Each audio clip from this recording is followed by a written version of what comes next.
Nice. All right, morning, everyone. We are live. It's Friday morning. Got Matt. What's up, Matt? Hey, good morning. What's up, everybody? And we got John deconstructing dreams here. What's up, man? Good morning. Nice to see everybody. Yeah. So if you folks can, I did put their YouTube channel links in the chat. So go please subscribe. Hold on, Hunter's jumping in. Here we go. There we go. All right, we got Hunter joining us. Thanks, man. How's it going, Hunter? How's it going, everyone? Good Good, morning. good. Yeah, Hey, what's up, man? just letting everyone know I put the links to all your folks' channels in the chat, so go please subscribe. Today we're gonna kind of talk about a video I saw on YouTube from Alux. It's 15 important choices you have to make in life. So the link for that video is also in the chat. So if you want to check out the actual video and make your own thoughts and whatnot, but we're gonna maybe pick a few, see what we think about it, pushbacks maybe. But let's say Matt, was there anyone that may have stuck out to you first? Well, I think the general theme, right, was like, it was either one or the other, right? Like they kind of posed a question, and it was like, do you want to be rich? Do you want to be poor? Do you want to like take, and, like control your life so it was like very kind of binary, like ones and zeros kind of deal. And sometimes, right, life's not just as clear as black and white, but I think the premise of it, right, made a lot of sense, in terms of, identifying things in your life that you can control and take an action to um, build that life that you foresee yourself. So I think it was like, it's always good just to get a kind of motivational thing, but at the end of the day, right, you gotta be able to put in that work day in, day out, be a master of the monotonous, so to speak. For you, for Hunter or John, was there any one that really stuck out to you folks before maybe we dig into a few of them? Go ahead, Hunter. Yeah, there probably similar to Matt. There wasn't really one thing that stuck out. I mean, I think there's kind of two camps. There's one camp that is going to take action. They're going to try to get in front of problems. They're going to be proactive and not reactive. And then there's another camp that's basically saying, hey, I'm going to take life as it comes to me. I'm going to be reactive to it. I'm not going to, go out and try to be on the offensive. I'm going to be playing defense the whole time. And so, I think it's really just two mindsets or way of life, so to speak.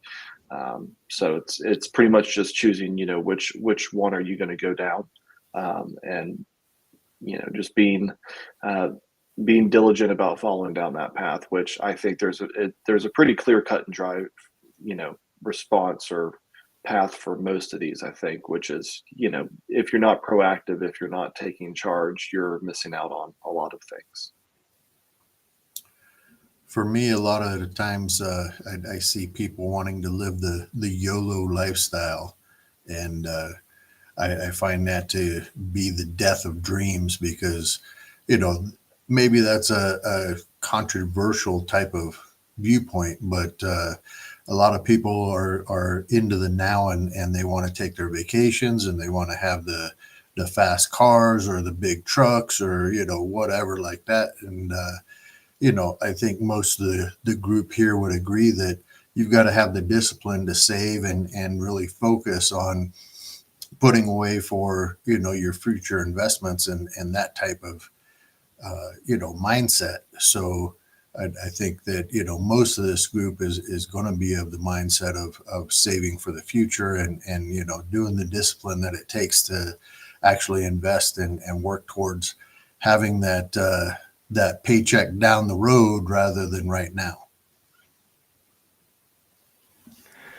All right, Flavio is messaging me on the side. He is wants a little background on who Matt is and Hunter is. So he's not. I know you both are in school. Flavio's also in school, but maybe Matt, quickly, can you give Flavio a background on who you are? Sweet. Little elevator speech. Cool, man. Yeah. So my wife and I, active duty military, still in the Coast Guard. Used house hacking with our VA loan to build a rental portfolio up to 5 units, and yeah, just continuing that path. Trying to see, make it a career if it works out.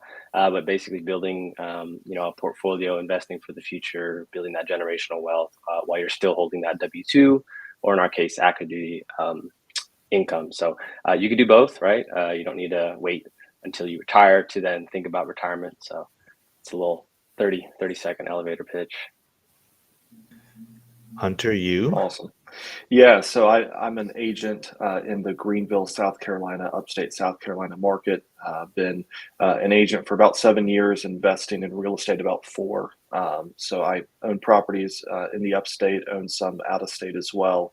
Ohio, Colorado, Iowa, and North Carolina. So I think the portfolio is up to 13 units by myself. I have another 4 with partners, and then I do a lot of creative finance. So I buy a lot of my properties on creative finance. I do creative transactions where we'll buy something, wrap it and sell it to a buyer and kind of make some money there. And then I also do land home packages. So anyway, And quick you still quick little have the elevator school pitch. platform, your creative finance school platform? Yep. So I have my own school group as well. It's very small. I think we've got like 5 or 10 people, but yeah, just trying to grow that. So put a lot of effort into that. Yeah, Flavio will probably reach out to you for that. He's definitely interested in that. But getting back to kind of the topic we were gonna discuss. Oh, actually, you would have known more about Hunter if he showed up on time the other week, but he had a doctor's appointment and he came in right when we were signing off. But it happens. You were waiting for like over an hour, I believe, right? It was like 2.5 hours, Yeah. longest I've had to wait. So it's frustrating, but it is what it is. So All right. Hyder does have a good comment though. Kind of embrace the suck, enjoy the sacrifice, right? So I definitely think that's kind of what the video was about. But it is a lot of choices that we do come across, as we go through life, and it's decisions that kind of pave the way for our future. And me, oh, actually, John is older than me. I was gonna say I was the oldest, but definitely, looking back, it's easy to say like, that you would have done things differently and whatnot. But maybe we can start with the first one. Will you live the life you want or the life oh, that's not the first one, but will you live the life you want or the life your parents want? I mean, Matt, I maybe thought you the can. first one was failure or regret. Yeah, I know. Well, okay, we'll do it. Yeah, that one doesn't have That's one. I put a note, but okay, I'm throwing you I off love because it, the man. old You're guy is going. structured Let it here. So run. Let it run. would you rather deal with failure or the regret of not trying at all? So I guess John has something prepared. So John, you can go first. Well, I would much rather have the failure of trying than the regret of never actually taking a shot. Because when you look at the studies for the people that are aging out in the nursing homes and that kind of stuff, they always talk about the regret of never having tried to do something. So I'd much rather, try and fail and learn from it and then succeed later than, never trying at all. yeah, I definitely think there's something to be said for putting your best foot forward, even if you may know going in that you're going to fail. At least you would have taken the chance, took the risk, and later on down the road you won't have to live with that potential regret. So yeah, I think that's a great point, John. Sorry, I was just replying to someone who says landlords are all Man, scumbags. it's showing you some love, Mark. That's all Yeah, I'm I'd asking. say they can have their own opinions, and we can dig into that later. But I don't know if anyone saw, but Millennial Mike was on the Raging Tomatoes, kind of having an 8-on-1 debate almost, basically about landlords Oh or wow. overlords. Yeah, so that was a couple weeks ago. Mike did an amazing job.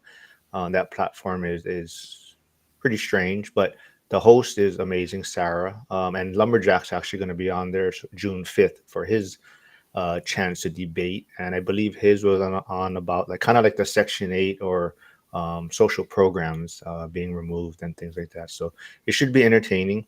Um, did you guys have another thought on would you rather deal with failure or the regret of not trying at all?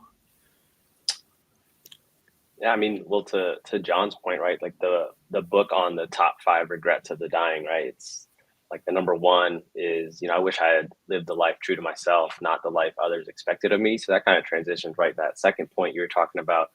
But yeah, I mean, it's easier said than done, right? Like we grow up with our upbringing, our parents, right? And we get a lot of influence from our childhood, our upbringing, and kind of where we live. And so like I think the biggest thing, right, is if you're able to experience or just gain a new perspective, um, when you're pretty impressionable, right? 20s, late teens, or whatever. But yeah, I would say it's never too late to start. Um, but yeah, definitely a lot a lot easier said than done for sure. I think for me, the question though is regret really avoidable though? Do you think anyone doesn't have any regrets at all, no matter how successful someone is? Do you think anyone kind of I feel like you always have regret, and if you don't say, then you're probably lying, right? So you kind of got to be true to yourself. I feel like all these decisions in life, right? Like I know we have a real estate channel, so there's probably a regret that we had an investment, right? That either didn't go well or was a home run. Like I regret that I didn't get two of those home runs, or I regret that I didn't sink money into a bad investment. And so I think easier for the people that are on the sidelines to maybe make that judgment, right? But if you're in the arena, right, there's that famous quote about the man in the arena, right? And so I think that perspective, actually doing something about it is what it will, give you that change, let you move forward, and hopefully learn something throughout life. the next one is kind of we can break this into two parts because we have John and I who have kids, and then we have Matt and Hunter. So we can say, will you live the life you want or the life your parents want? So me and John can kind of come at it for the way we maybe deal with our kids or whatnot and how we approach what they're trying to do. But Hunter, maybe you can touch on that as far as live the life you want or the what your parents want.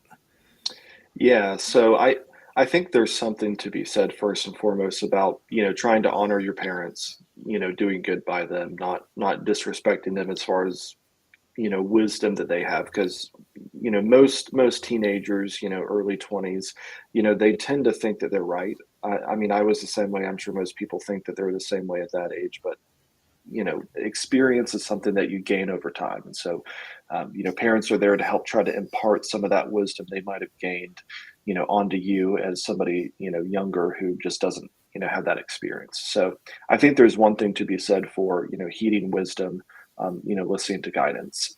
But I think there's also another thing to be said that, you don't have to do everything that your parents want you to do as long as you're not, blatantly dishonoring them. And so, it's like if my parents said, "Hey, Hunter, we don't want you to get into real estate." It's like, well, if I feel like real estate is my calling, who's ultimately, the one to, choose that and say that, real estate is or isn't a calling for my life. I mean, it's ultimately going to be me more than my parents. But if they say, "Hey, we think real estate might be good. Here's a couple pitfalls to watch out for. We want to make sure we're helping set you up for success, just to not go down a bad, path toward, fraud, for example." It's like, okay, I should probably heed and listen to that advice. But at the end of the day, I mean, I think it's definitely up to you as the individual and not necessarily to obey and follow your parents to the T.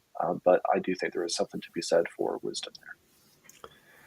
John, I forget how many kids you have. I know you have what, three wives or three or two ex-wives, and then but how many kids do you have? I've only got the one Okay, kid. so how has that been for you as far as guiding them maybe to their career path and whatnot? Well, the entire family is kind of into real estate, and I'm trying to show him the power of what we do and how helpful it can be, but I don't know that he's ready.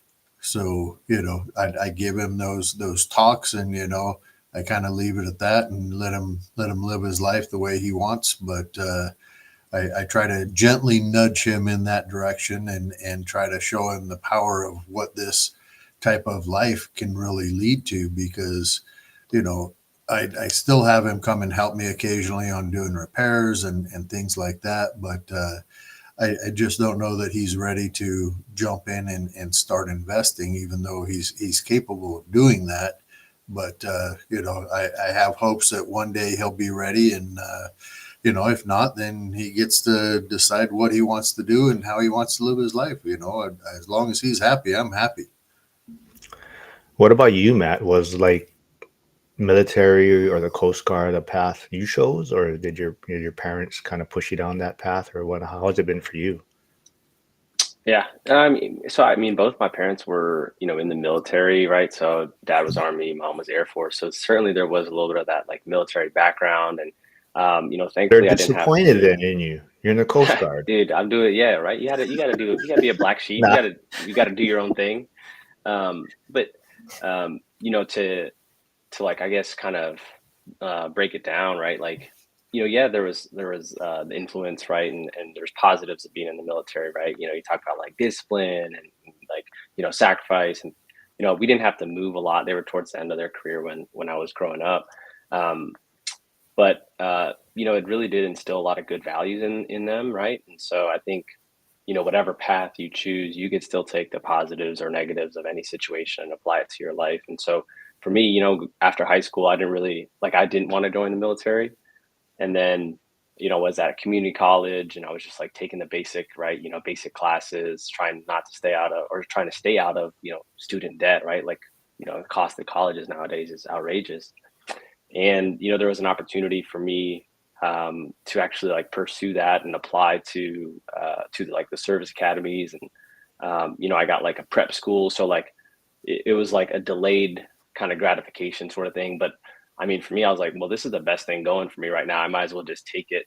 And then come to find out, right, like, it was probably the best decision for my life, up until this point. So yeah, there was that influence, but at this point, I felt like I charted it and made it my own. Since we're talking about kind of, doing what your parents want or them making decisions for you or whatnot, maybe we can skip over a few real quick, but there is one choice of are you going to have children or not?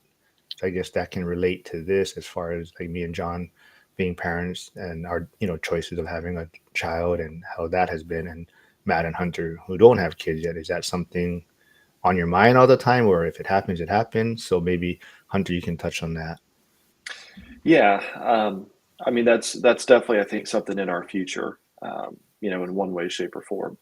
So, as far as timing, that's ultimately in God's hands. It's like I can't, you know, I can't try to force that to happen, right? But yeah, no, it's definitely something that's kind of on our horizon, so to speak. And I'm very much excited for that. I mean, I think that there's a lot that goes into, parenting and raising up a child well, educating them. Um, so I'm definitely excited for that, and I think to an extent, it's like I'm going to try to encourage my kid and be able to raise them in a way that is hopefully going to set them up on a good path. Um, whether that's passing down rental properties, businesses, whatever that might look like. But at the end of the day, they're going to have to make their own decision, and they might say, "Hey, I hate real estate. I'm going to sell it as soon as you give it to me." It's like, okay, well, hopefully I've raised them well enough that they have a foundation to go do something else. Yeah, I was always kind of like, you hear how expensive kids are and how much hard work it is. So I always came at it from that perspective. And I was always like, if it happens, it happens. But now I look back and I even saw a podcast, they were talking about it. I believe it might have been Hormozy or someone, but they were kind of saying like, having a family, having a kid really, for a lot of people, it's what motivates you to be better because you have to, provide. You have to make more money. You have, these kids are expensive, so you have to do better. So in a way, it's kind of a motivating factor for you to become a better individual, to learn, to grow. And I never thought about it from that perspective. I was always thinking about it as the cost and the work and the effort that went into it. And, am I ready for it? But now I look back on it, it's like, I probably it would have forced me to pursue different things at a younger age. Maybe be motivated to get promoted or work more overtime earlier in my career. So definitely a different perspective. John, you got any thoughts on that, or Matt? Well, when I was a young man, I wanted a large family, and that didn't work out so well. Keep my comment off about that. I certainly enjoyed having my one son, and I had pictures of him on my toolbox when I was wrenching all the time, just to make sure my mind stay focused on what was really important and not whatever, strife was going on at the moment.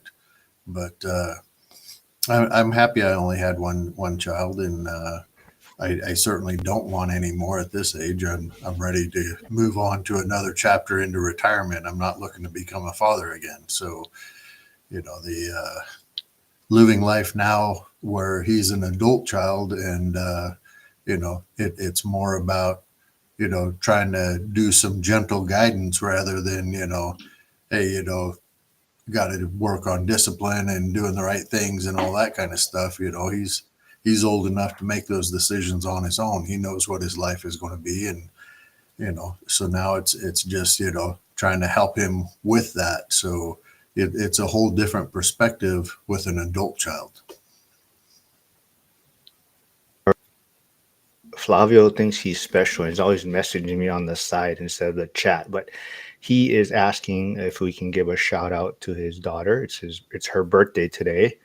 So he said if we can all say happy birthday to her. I don't think we're gonna sing though, Flavio. Sorry, man. Camila, he said. So Camila, happy birthday. Not sure how old you are, but have a happy birthday. Hopefully you and your dad go buy a cell phone or something, not a flip phone, but hopefully Flavio can upgrade on that. But happy birthday, have fun, be safe. Let's see. Yeah, Joe making trouble here. Joe, yeah, firefighters hate hard work. Yeah. Anyways, Yeah. yeah. John will probably agree with you on that. You and John would get along, I think, Joe. Let's see what. Well, that's why firefighters can wear Crocs. They don't have to do any work. Well. Speaking of work, maybe before we move on to this next one, talking about you being older, right, and maybe trying to, It's speed up. wiser. He meant wiser. You can say wiser. I'll say old. But wanting to speed up your timeline for retirement, I guess, to get to that phase. Right now, I believe you're working on your Airbnb. You're trying to paint something, and I saw that you posted on Facebook that you bought some VR glasses, I believe, to help you paint something, and it's been a struggle, right? You're saying like the challenge of the technology and trying to figure this out. So can you talk about that real quick? So I saw a post on Facebook where a gentleman was using some VR goggles. They were the Meta Quest 3 for anybody that's interested. And they were using them to create logos on the side of the wall. And I thought that would be an excellent idea for the Airbnb, because I do have a logo that I've made with my brother. And so having looked into having that painted on the wall in my backyard, I've got about a 6-foot retaining wall back there. And, it was going to cost thousands of dollars to have somebody come out and draw it and paint it and do all this kind of stuff. So I went ahead and took a chance and bought the VR goggles, and the program that you have to install into them is called Contour. And you need a file name for your logo or whatever you want to paint. That's a file of PNG, and it has to be square. It can't be a rectangle. That way, when you resize it, it doesn't get weird shaped. And then you also need a transparent background.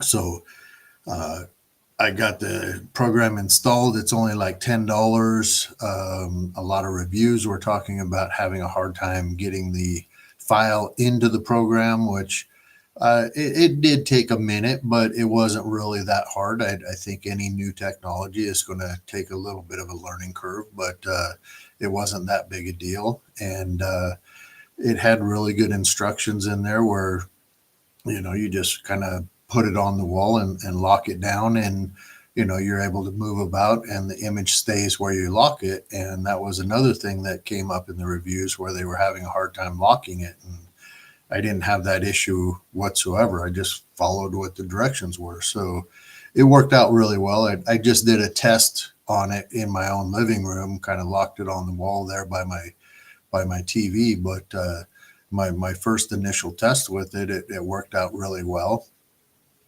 Now, what Mark's talking about is I actually played a game that came with it. It's called Batman. I wanted to see how it worked. And, 5 minutes into the game, I punched the glass that was sitting next to me and spilled crap all over the place. So Mark is very excited to see me look like an idiot from the outside while I'm trying to, cast what I'm seeing in the VR goggles. But, that's just Mark having a good time with Well, me. okay, So wait. I told him though he should record himself with it on while he's working. Don't you think that would be great That'd be content, legit. right? Yeah. That would be great. Yeah. See? everybody wants to see me look like an idiot. Well, me definitely. Yeah, I do. But we do John, have. here's a great idea for a commercial space. If you wanted to do something with commercial real estate, you create a virtual reality room that people can go into. It's padded. There's nothing in there to break, nothing in there to spill. So that way you can put the goggles on and just go crazy.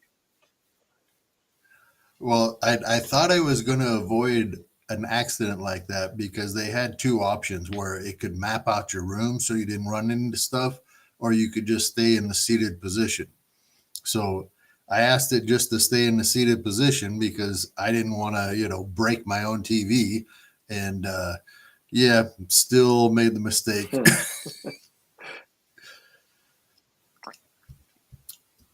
It's a lot of fun. It's a new technology to learn, and maybe I'm not as fast at learning that type of stuff as a younger person might be, but I'm still jumping in there and having a great time with it. I just want to give a quick shout out to Tampa Bree, who's tuning in on Instagram. She's going to be my next guest. I think it was next week, but you guys have to go check her out on TikTok, Instagram.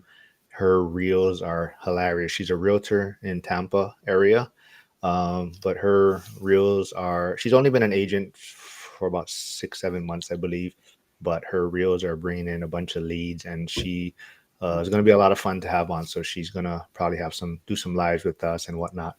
It's going to be fun. Sahil, thanks for tuning in. Please subscribe. He said, so, hey, what discussion is going on? Give me content. Okay, well, we do just goof around, kind of talk about real estate, financial freedom, mindset. But today we're talking about a Alux video that I saw about 15 important choices you have to make in life. So we're kind of just going through some of them, our thoughts on it, if it's decisions that we had to face in life and how we've dealt with it. But so let's see. Let's see. Would you? Oh, this is a tough one. I think I've always struggled with this one. Would you rather spend your time growing or being entertained? So, Hunter, how's that been for you? I would probably have to say growing. I think consumerism as a whole, I think, is really running rampant through Western culture, and I'm going to kind of be very generalistic here, okay? But just for sake of argument, but I just feel like everything is consumerism. It's all about me. It's all about how can I go get my fast food delivered? How can I go get all of my streaming platforms? So it's all just very self-centered, which I think is not very helpful to culture and society in the long run. But I think with that being said, if you have a growth mindset, you're always trying to improve, even if it's just 1% better every day, but you're always working on yourself in one area, whether that be spiritual, physical, mental, emotional, financially, business wise, like, whatever that looks like. I think you will see radical transformation in your life. And so I think it's much better to be growing than to be entertained. You even look at people like Hormozy. He was sharing the other day on one of his podcast episodes that the bar is so low as far as effort. Like, if you just answer your phone in business, you are better than like 80%, or whatever the statistic was. It was very high, and I'm like, this is insane. Like, how can you just answer your phone and you're better than 80% of other realtors, or 80% of other electricians? It's like, whatever you're in, if you just put forth normal effort, you're better than most everybody. And then you really start working on yourself and your business, and you can really level up. And now all of a sudden you're better than 99% of people because you put in 10% more effort than just, the average you're getting by.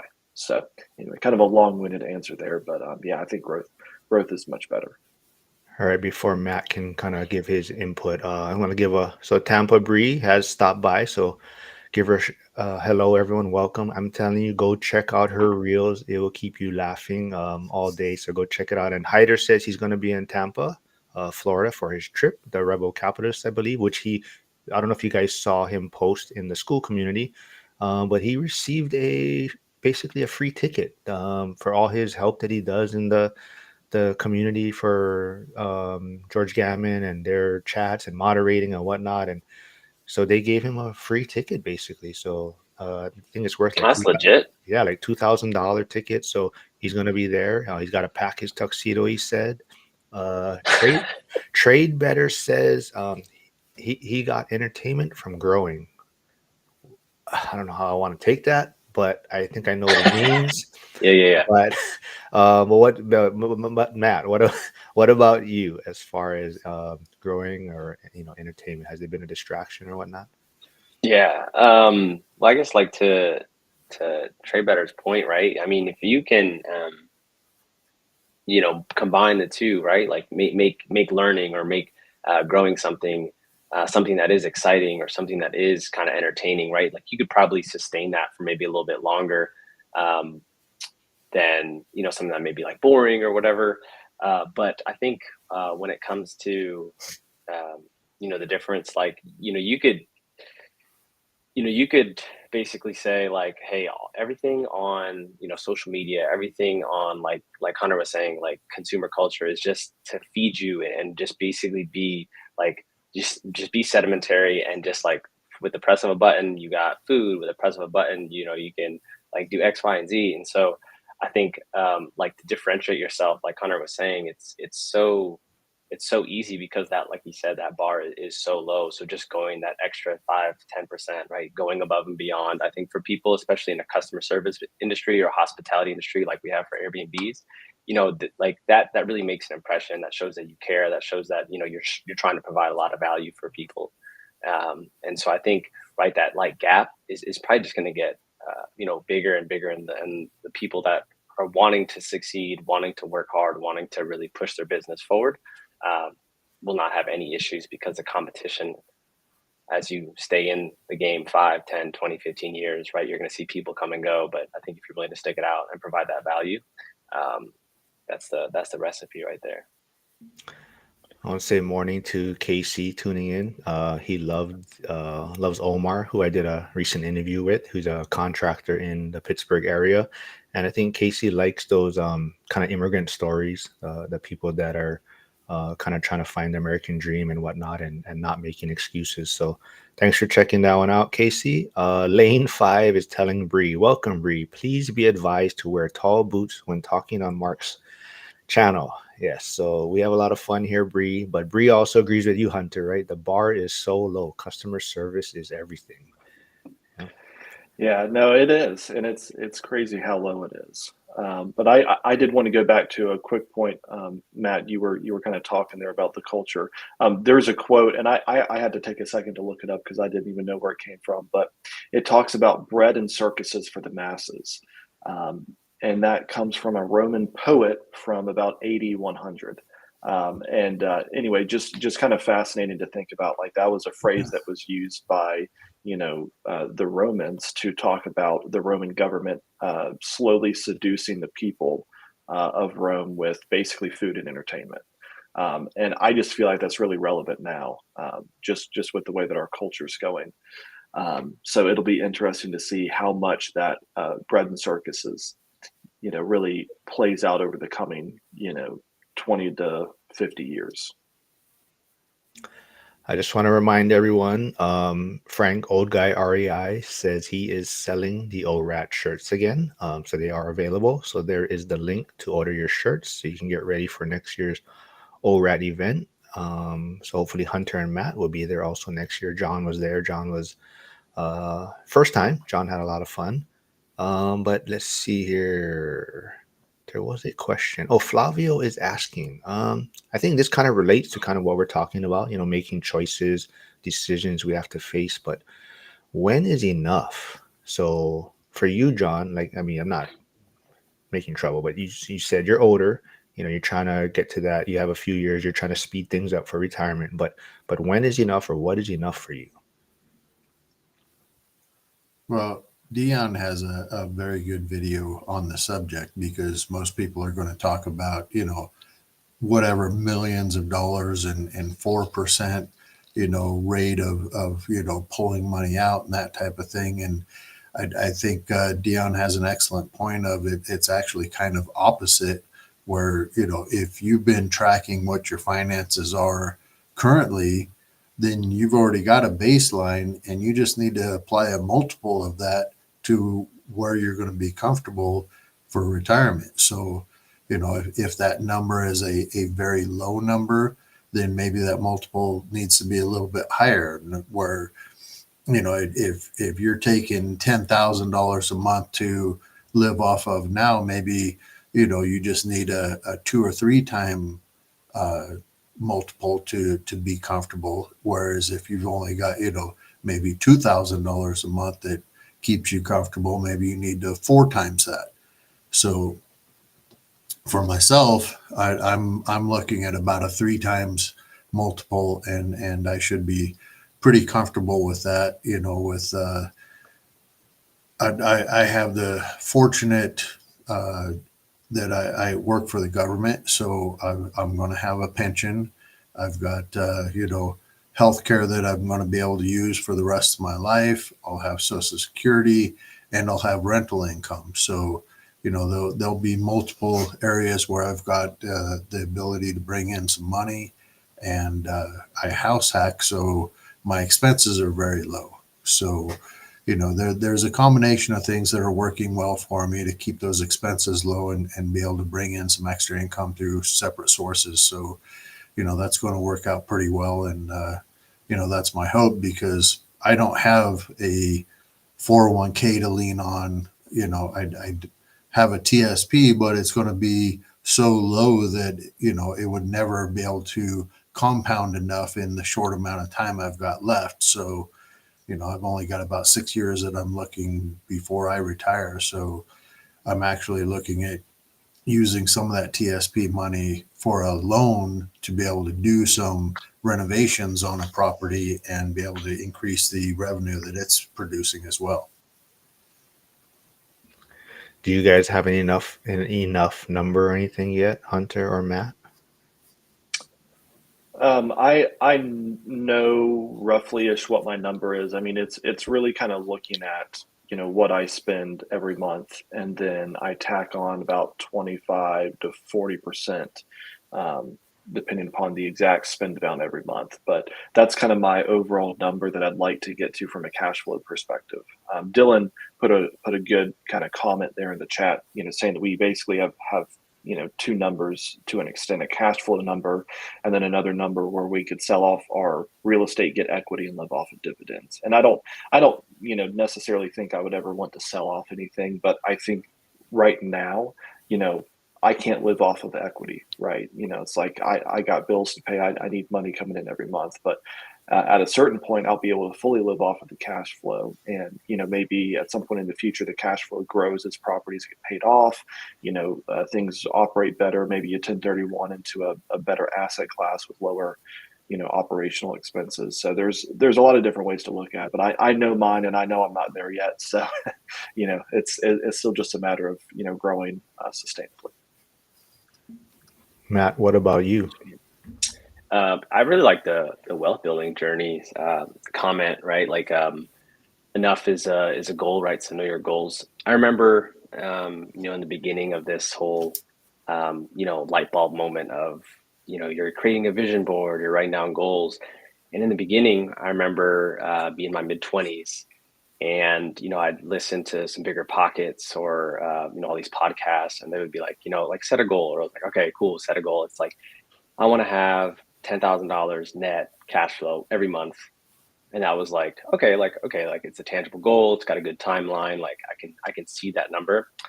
And then as I've kind of gotten older, I've realized that your goals, if you're really striving for them, they should be shifting. So you're never really attaining that goal, but you're just constantly keep on pushing it forward, right? So like, sure, you might hit 10K, but then it's like, oh, what? And then you just like kind of rest there. It's like, that's why I don't know if like that whole like retire, like financial independence, retire early. I don't know if I'll ever sort of like um, hit that quote unquote what people think of retirement is like, hey, I got this lump sum, I'm taking 4% distributions. If I got this lump sum, I'm gaining 8 to 10%, annual return. Like I can live off this amount. I'd rather kind of quantify or simplify that to maybe like a lifestyle of like I want to do what I want to do with who I want to do and and when. So like sort of like a lifestyle thing of like if you want to go travel, like I'm at that point where it's like if I wanted to go visit family in Japan like tomorrow, like I can't do that, right? Because like we're still serving in the military, like it takes a long time. So like I feel like the lifestyle and what I'm trying to achieve is more attainable. And so I don't really want to quantify that with like a cash flow amount just yet. Well, and I think to a degree, your goals do shift, right? So it's like you make a really good point to talk about, you're never really going to be quite achieving that. Like for me, as silly as this sounds, one of my goals starting out was to be able to eat Chipotle every single day. Like I wanted to, have enough money to eat Chipotle at least once a day. Um, it's like obviously I can do that now, but I've chosen not to eat Chipotle every day for other goals and reasons, right? So it's like I think those goals can shift and morph over time, and that's probably healthy and natural. So we got the legend returning tomorrow. Joe Farrell is going to be back on live. I call him Blue Steel. So go check him out on all his posts that he's doing on Facebook and Instagram. He starts with the Blue Steel face usually, but he's going to be returning tomorrow. But he says on Instagram, for me, it's about disassociating from the results and focusing on the process and winning the day, winning the game.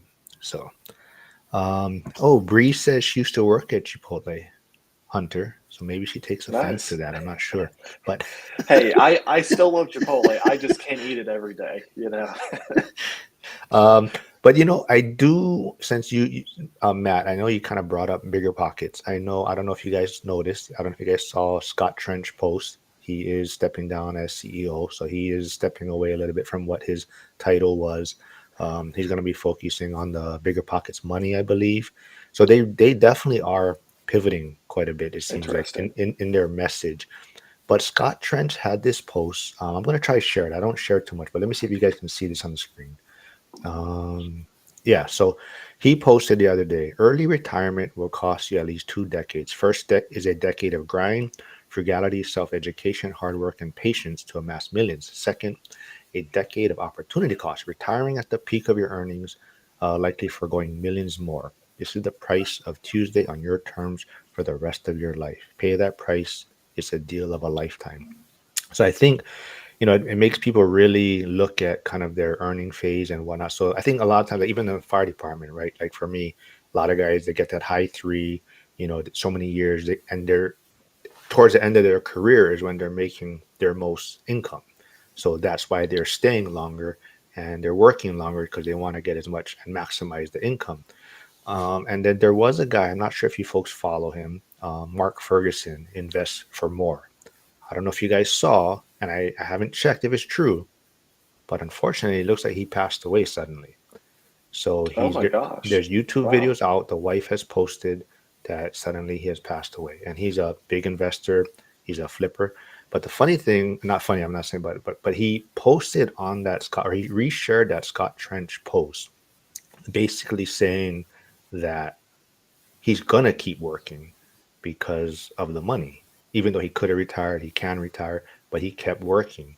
And unfortunately, he passed away suddenly. And now it makes you reflect, right? Like are people, you kind of have to make that decision. And that's the tough choice you have to make, right? Are you going to keep working because those last 3 years of your career is the most amount of money and whatnot? So I think that's why I got into this topic of these choices and decisions that you do have to make.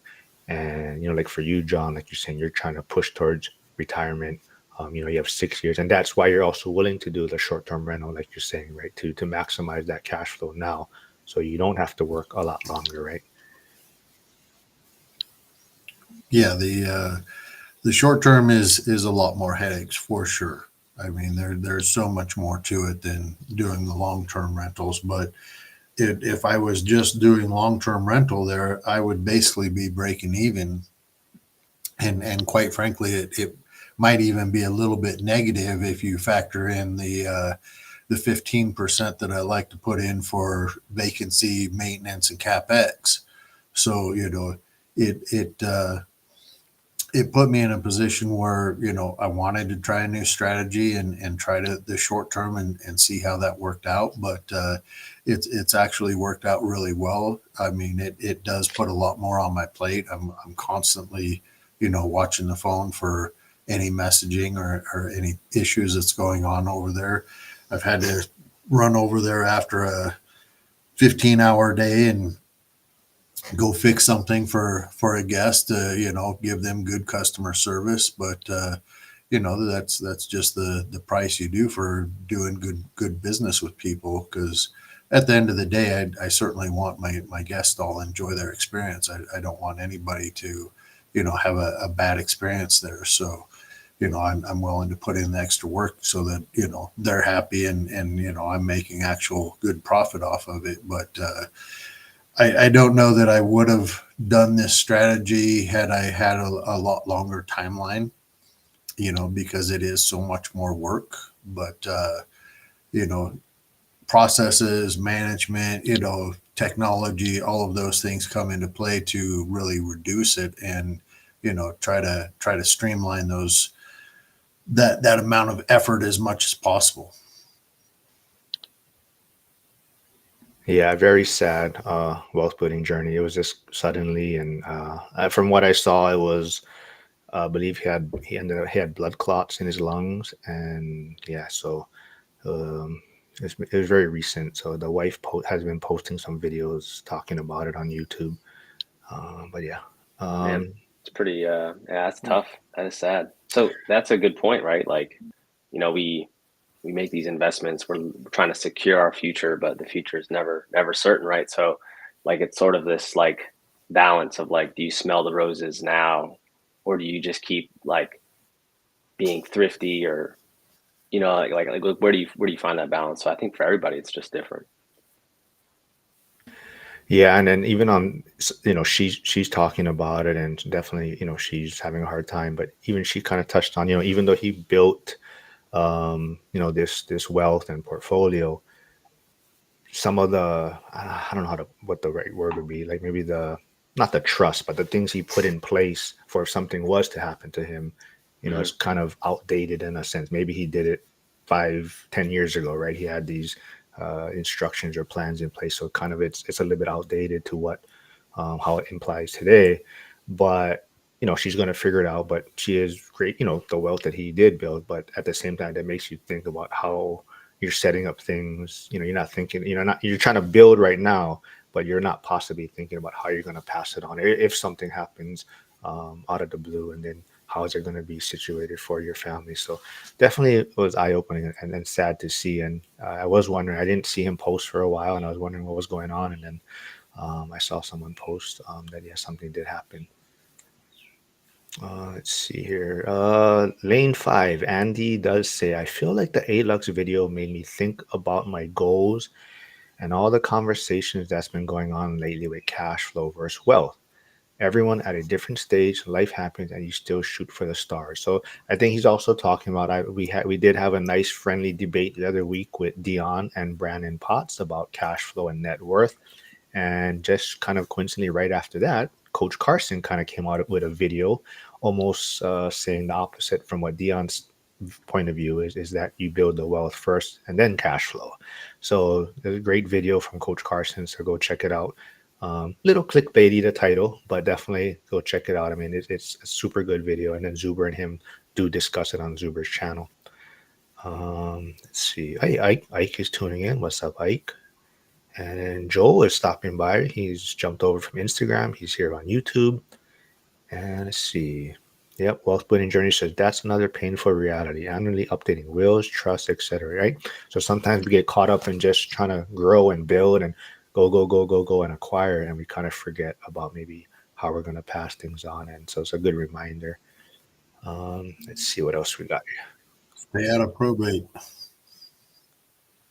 Got to stay out of Yeah. probate. I mean, You want to bring it up again, John, about marriage and ex-wives, and we did talk about this a couple episodes. Well, this doesn't have anything to do with ex-wives. It has to do with current people that Yeah, you're trying to but take care even of. like planning, like we talked about on the other live with Aaron, right? Even your spouse or your partner, who you choose, is one of your biggest could be your biggest financial decisions, right? And like you said, you've kind of learned from that and whatnot, right?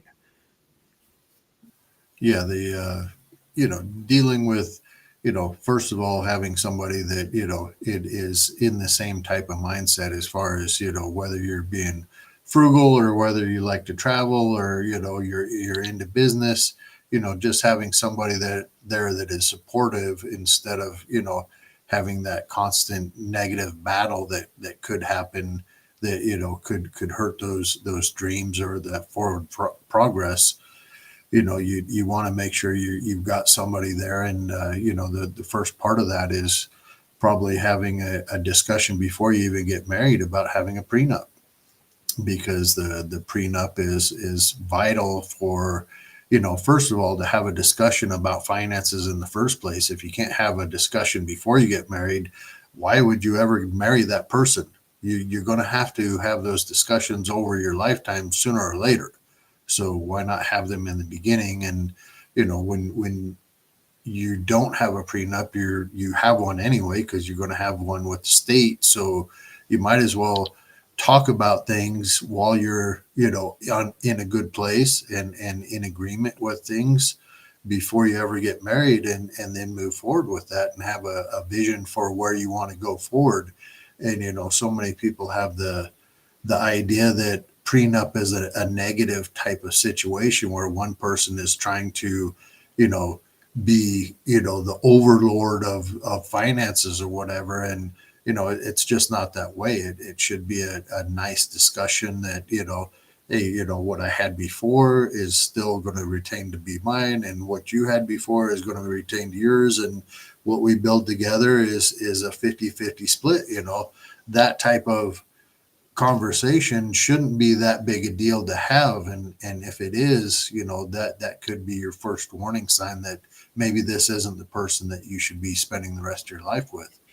Now, after that, you should be looking at wills and trusts and things like that, because probate is a pretty miserable thing to go through. The Airbnb that I bought, the gentleman died and his son was the one who was selling it, and it was going through probate, and it took quite a long time. And something I wasn't aware of was that even after I gave him an offer, it was accepted, everything was going through, it still had to get accepted by the probate judge. And somebody could have swooped in during that hearing and given a slightly higher offer, and then I would have been into a bidding war. And I wasn't even aware of that beforehand. So that makes it very difficult to you know it's not a very secure feeling to know that you've got another hearing that you've got to go through just to secure the property, that anybody could swoop in and overbid you. So trying to stay out of probate is a main concern for anyone that you might be leaving you know your assets to after the fact. Hold on, I want to. So Cody did agree. Great video with Coach Carson. Flavio says, "My wife reminds me every time to enjoy life while building our portfolio." And Casey says, "For me, how to choose wife is how they look at the money, if it's the same as you." And then Matt kind of comments on that about same thing as we enter Costco each time, him and his wife. Just man, they hit you, dude. They hit you quick. Yeah, I don't. You guys want to dig into some more? I got time, so if you guys want to dig into some more of these topics on the Alux video, anything else you want to pivot to? Anything else you want to share? I'm going to have to hop off in 5. Yeah, I've got another call, but happy to dive into something quick before one. then. Yeah, that you pick one then. Is there anyone that you wanted to touch on that stuck out to you? Um, I thought the one, do you want to serve yourself or serve others, was really unique. Right. Because I think in real estate investing, we tend to think that it's all about me. Not that it's a consumeristic mentality, but just that, it's like, hey, if I'm not serving myself, then by default, I'm not, moving toward my goals, and I'm not, trying to, you know, grow my cash flow, whatever that looks like. But I think there is a balance, at least the way I see it. You need to be focusing on your goals, right, with intentionality, but you can't have everything closed off as to say, hey, I'm not going to collaborate with somebody else on a real estate deal, or I'm not going to help somebody else, walk through a problem that could now cause them to be a competitor. Like, I think there's so much real estate. I mean, even just where I am in Greenville, South Carolina, like there's just so much real estate that's just, flowing over, right? And so it's like, even if you took 100 of the richest people in Greenville, they couldn't buy all the real estate, because there's just so much of it. So I think all that being said, we need to, be more of a go-giver, like Zuber always says, and obviously everybody here on this call is, lots of people in the comments, but I think just in general, we need to, adopt that go-giver mentality. Obviously, I'm still, building my thing, but I want to help other people too. Yeah, and like Chester says, the more people you serve, the richer you get, right? And if you want to know more about some creative finance things, go check out Hunter's school platform. How much was it again, Hunter? It's $9 a month. So, yeah, I'm really surprised more people don't join it. But I'm kind of revamping it so I can understand if somebody doesn't see the value in it. But hey, $9 a month, you basically get to talk with me through any sort of deal, that you want to. Yeah, you have a link for it real quick, or I don't think I have it anymore. Yeah, I give me a thought I had second. it. Let me Yeah. no, Well, let while me you, let me find it. I'll send it to you. yeah. But John, there is a question from Ray who was on Instagram. He jumped over here though now. So he says, "Hey John, how many hours a week do you spend managing your short-term rental units? I was thinking based on the cash flow you're generating, how many more long-term rentals would it take to match that?" I live in a rather high expense area. Our average housing is about 600,000 a year to, or 600,000 to purchase. So it's a rather high expense area, but it's very difficult to find anything that cash flows here. So a lot of times people, unless you're getting into multifamily, you're probably not going to cash flow off of any single family homes. And, the one that I found was always going to be the long-term play with trying to do an ADU underneath it. So that was kind of my thought process. And, it was going to be a break even no matter what for doing long-term upstairs. And that's why I went with the short term so that I could actually make some cash flow off of it and be able to do any repairs because, typically when you buy a new house, there's always something that's going to come up. Something's going to break, something that the inspector didn't catch or whatever. And, you know, that being said, it just depends on how much, cash flow per month you can generate on whatever long term you have. Now, for my case, if I was to buy something today that was a single family house, it would be very difficult to find something that is actually going to cash flow. So it could take, quite a few properties before I gained enough to match what I'm doing with a short term for a single property.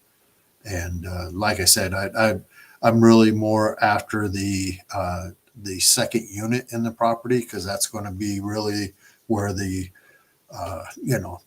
the gas goes on the fire for the cash flow. Because if I can get the city to get the zoning happening for ADUs, which I've been working on for over a year now, and it's actually stalled out because state of Nevada is starting to put together some stuff for ADU legislation. So the city didn't want to step on those toes. So now they're kind of stalling out on it until state of Nevada gets going. So regardless, I am going to build out the downstairs and it may not be an ADU, but I can certainly renovate it downstairs with, you know, doing all the permits and what I need to do down there just to make it a nice area for somebody to stay in, and just basically add another bedroom.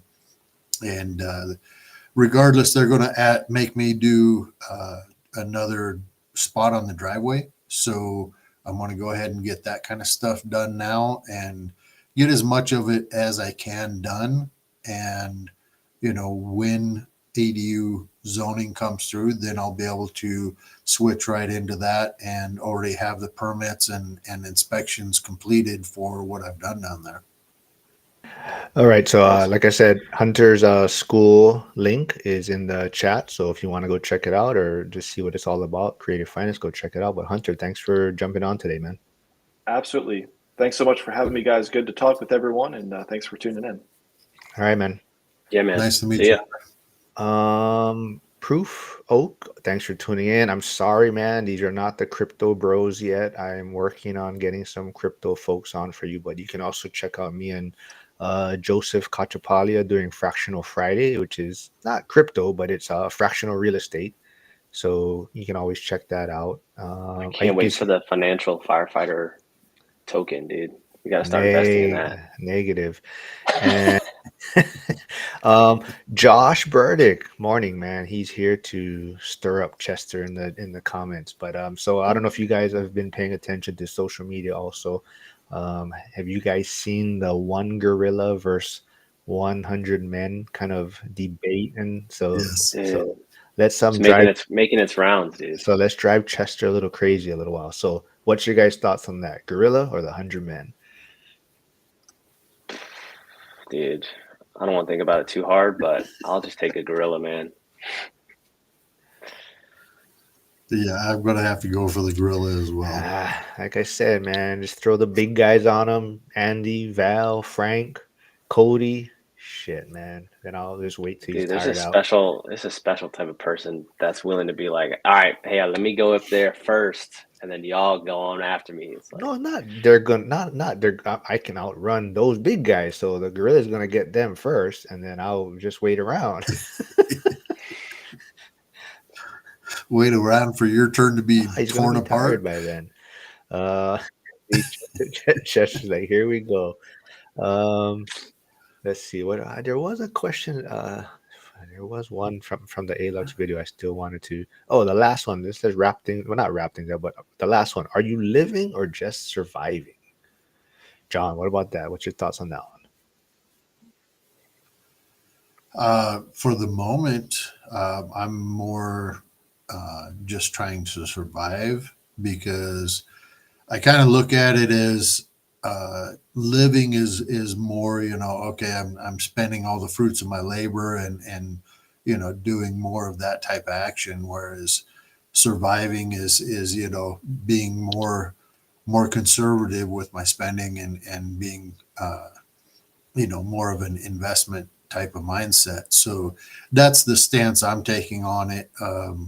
So I would say I'm more in our surviving mode now. That doesn't mean that I don't go out and have some fun with my wife. I take her on date nights and things like that, of course, and we go enjoy doing things, but often we're doing things that aren't super expensive. We'll go for a drive, or we'll go have a picnic at the park, or things like that don't cost as much as going for a luxury type of dinner somewhere, because my wife cooks better than most of the restaurants anyway, so we're always disappointed when we do that.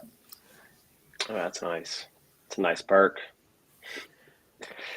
You save some money Absolutely. eating at home. Oh, really? So quickly before Matt responds to that, but Hyder, Andy says, Hyder, have you read Richest Man of Babylon? And Hyder has not. I'm surprised. Huh. Wow. I It's a thought good Hyder. book. Yeah, I definitely thought It's a Hyder good book. would have read that, but interesting.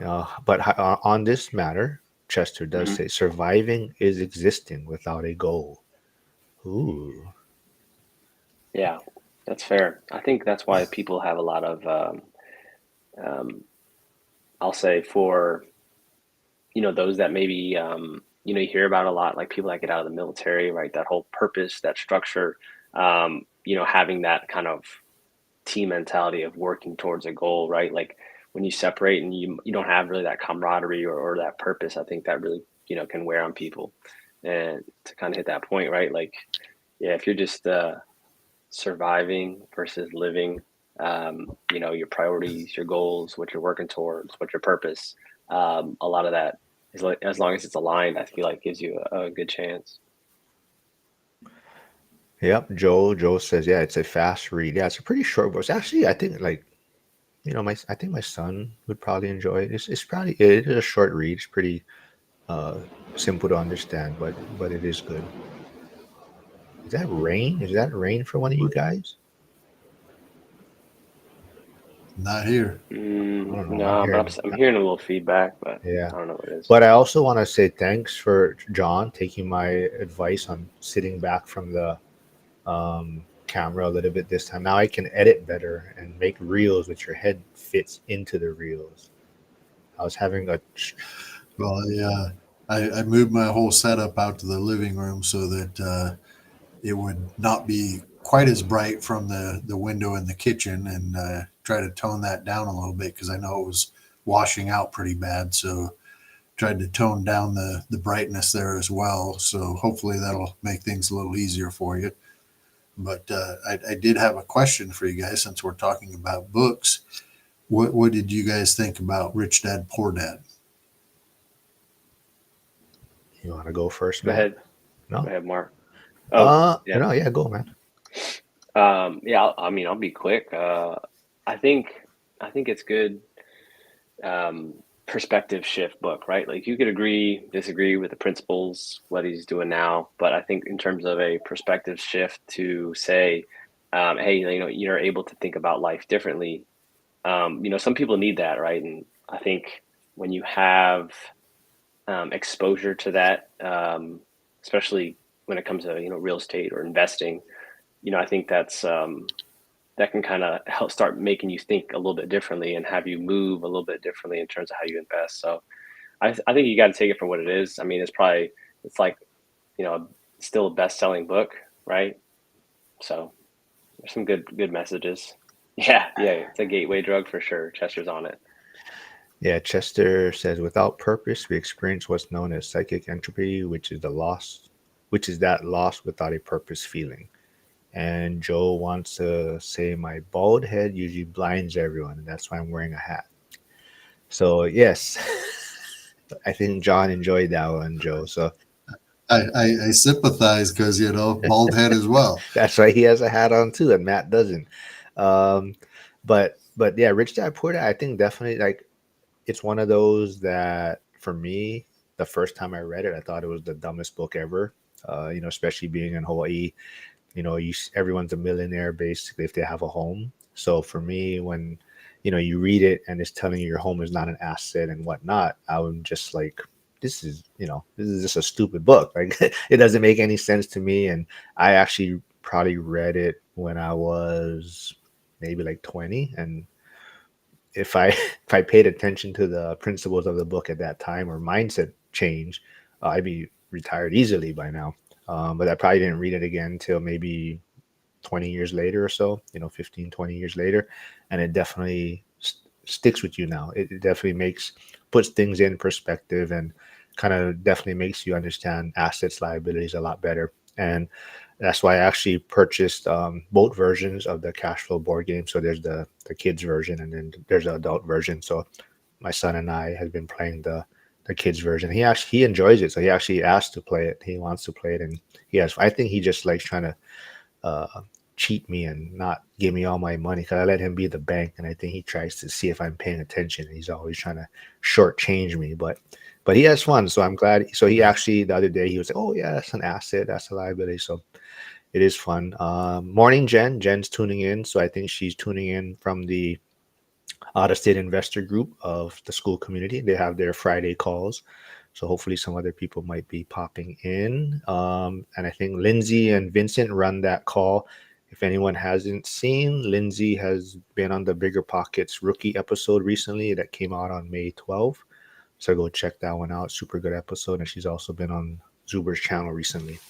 Yeah, Joe's signing off. Looks like I'll see you tomorrow, Joe. I think I got two lives with you, one on yours and one on mine. Big Val's here finally. Thanks, Val, for tuning in. Yep, Hyder says my kids play cash flow also. And Jen says she tuned in and just heard me say adult version. Uh, you missed Harrison No say. So what context. did Harrison say about growing and entertainment? Something about Oh yeah, yeah. There's another one. yeah, Another good yeah, soundbite. yeah. But thanks for tuning in, everyone. Anything else you guys want to talk about before you Sweet. sign off? Anything else you want to Nah, promote? Talk man. about? I'm telling you, John, you got Been to a pleasure, record dude. yourself painting. I'm telling you, that will. I will try to figure out how I can do the casting of what I see in the goggles and the exterior of, what a, you know, absolute idiot I look like, trying to do stuff from the outside. Send But it. You just gotta do it, man. I think it'll be worthwhile, and you're trying to build that YouTube channel anyway, so I think it'll be great content, man. well, on that note, even though I only have 39 subscribers, I think I was actually able to do live with you today.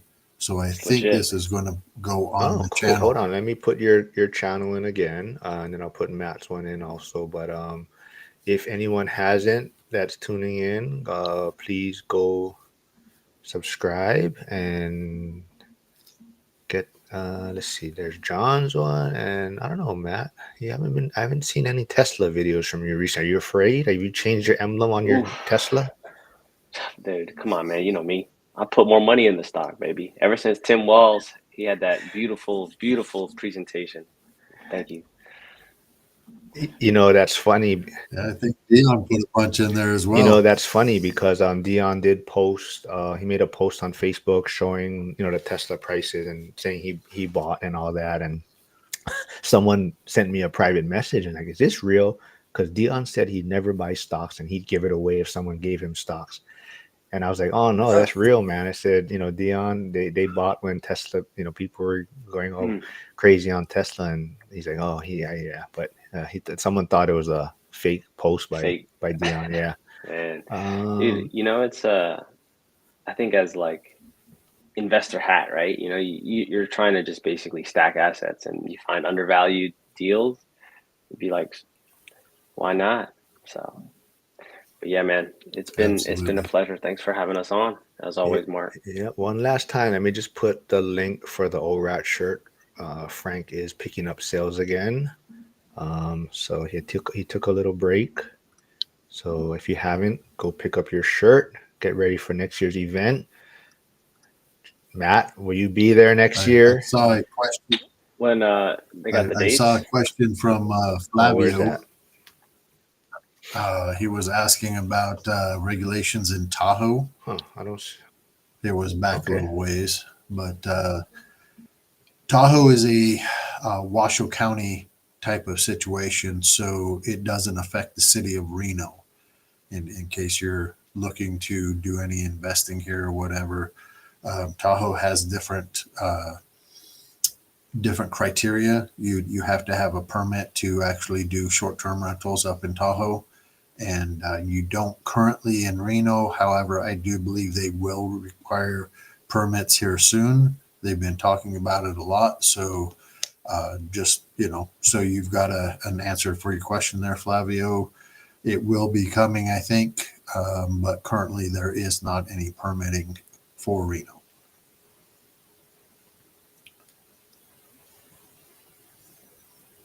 Sorry, I was messaging someone back. But all right, well, this was a fun one. This is a good one. We probably didn't get to all the questions or the topics in the ALEX video. So if you want, you can always go check it out yourself. I'll put that also in the chat. So if you want to go check out the full video for yourself, come up with your own thoughts, questions, whatnot, but go check it out. It's a good video. Alex has a lot of good things, makes you think. I think that's where Dion gets a lot of his topics from.